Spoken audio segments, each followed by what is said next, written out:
there must be an open display of the power of God within your land. An open display of the miracle working power of God. Miracles, signs and wonders. Do not tell people to come to a God whose power they cannot see. That's right, that's right. By the time the newspapers in South Africa are full of the wonder-working power of God, that the headline on the newspaper is that a popular madman who is known everywhere in South Africa has now become a pastor. That is too notable to ignore. That's right. By the time 5 dead people, medically confirmed, come back to life, by the time someone who is obviously oppressed or whose family is down, maybe in parliament, one of the kings within the territory receives the power of God, their endorsements will preserve the purposes of God. Can I tell you this? If people do not see the power of God, they will soon forget about God. That's right. The power of God reminds people that He's alive. Please hear what I'm telling you. This is very important. I'm just listing them. I apologize. We may not talk so much about scriptures. Miracles create convictions in the hearts of those who witness it and those who benefit from it. It lets people know that He's still seated on the throne. We live in a world right now where there are many alternatives. There are about 4,000 registered religions. Are you aware of that? And counting. So when you say God, people say, what are you talking about? God means anyone and anything I respect. But it says this is eternal life. John chapter 17 and verse 3. That they may know you, the one true God, and Jesus your son. John 4 and verse 48. Except they see signs and wonders, it says they will not believe. Right. John 4:48. Except they see. They want to see the power of God to save. They want to see the power of God to heal, to deliver. They want to see the power of God to bless. The power of God to transform. Remember what happened to the jailer? Remember that story? Yes, sir. Is that true? Paul and Silas? That's right. The Bible says at midnight they began to pray and to sing, and everybody in the prison heard them. Suddenly, His Majesty just came, not an angel, He came Himself. There was such an earthquake, the chains broke, and the Bible says all doors open. How many doors? When He comes, there is not one door that remains. All apakatos ketebakata. They prayed and they sang in prison, bound with chains. And when His Majesty stepped in with an earthquake, all doors opened. And the jailer thought that they had run, and he took a sword wanting to kill himself. And Peter said, find your peace. Paul, find peace. We are here. We are safe. There's no need to rush. God who did it can do it again. We are going to go out honorably. And the man said, no, I've not seen it this way. What do I need to do? And he says, now you are talking. Can I tell you this? South Africa, your territory needs to see a consistent display, not once a year. A consistent display, not just a display of power in church alone. They need to see the power of God. By the time a man of God declares that there will be a bumper harvest, and strangely, the agricultural sector in South Africa receives a boost that is inexplainable by the agriculturists, the economists. We've not seen it in this fashion. Then they know there is a God in heaven. An open display of the supernatural power of God.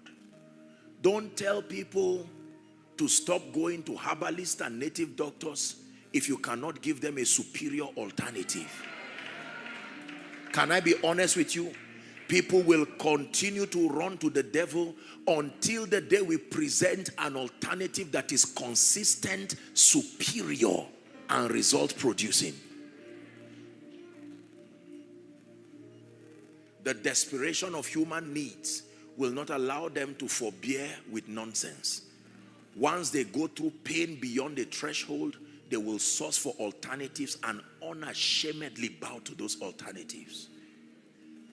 To see you high and lifted up, you are shining in the light of your glory. Pour out your power and love as we sing, holy, holy, holy. We'll see you high and lifted up over South Africa, shining in the light of your glory. Pour out your power and love as we sing, holy, holy.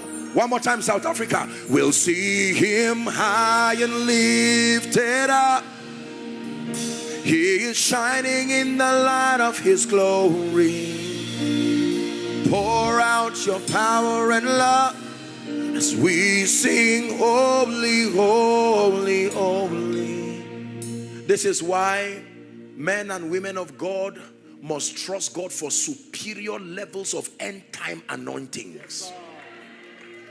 The mantles that men like Smith Wigglesworth prophesied upon before they died, they said, even what we have done, there is coming a generation that will do more. The general said it before they died. But I know that after this conference, because this conference is a trigger, suddenly you will begin to hear of men and women across South Africa, men of character and men of fire. You will begin to hear about the manifestations of the power of God in church services that will dumbfound principalities and powers. You will hear that fire wanted to consume a house, but nothing was burnt. When they say we don't believe this, refer them to the burning bush. That it is possible for a bush to be burnt yet not consumed.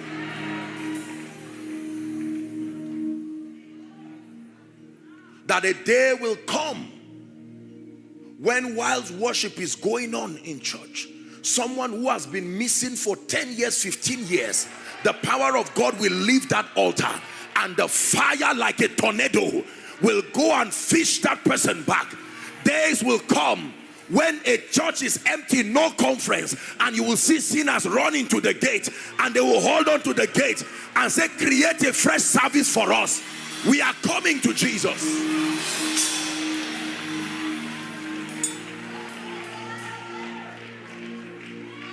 Times will come where business people will finish their meeting, and while they are in their meeting about to round up, the power of the Holy Ghost will fall upon that meeting, and you're watching senior executives under the anointing praying in the spirit. I don't know the name of what is happening to me, but I know that it's a new season. You will see people in marketplaces receiving an outpouring, students sitting in an exam hall, and when they are done writing their exams, fire falls upon them.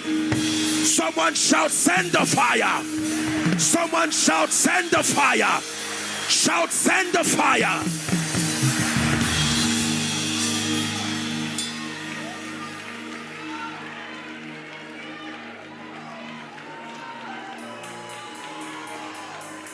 Please sit down. We're almost there. Preserving the move of God. Can I tell you this? Have you noticed that from scripture, every time there was a display of the power of God, it was captured and preserved in a name? And they will be told, when your children ask you, what does this mean? Tell them, once upon a time. How do you think they got Shammah and Rapha and Sikenu? They were all dimensions of his power that were captured in his name. Can I tell you this?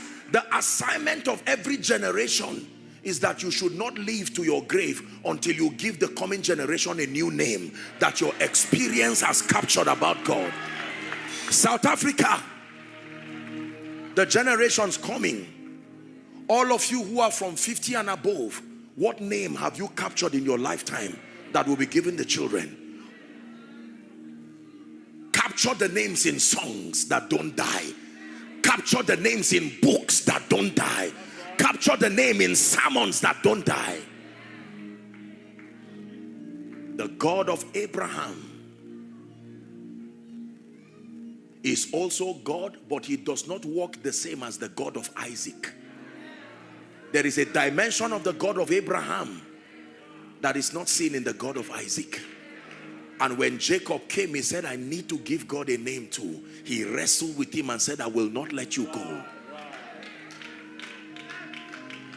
Leave me, for the day breaketh. He said, I will not let you go unless you bless me. He said, what is your name? Jacob. Thou shalt no longer be called Jacob, for as a prince you have had power with God and you have prevailed. He touched the whole of his thigh and he blessed him. The Bible says the sun arose and he called the name of the place Peniel. I have seen God face to face and my life is preserved. By the time we get to Psalm 24, he says, this is the generation of them that seek thee, O God of Jacob.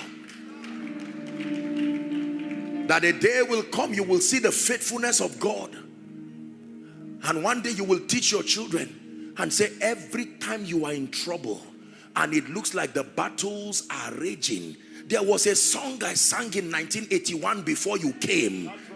That is a song of victory that is like a code in this family. You are good and your mercy is forever. Hallelujah. Do you know that was a song that was a code of victory? Every time the nation of Israel were surrounded by their enemies and defeat was imminent, they raised that song. You are good and your mercy endures. And God is saying, who is calling my dimension as a warrior? Clear the way for me.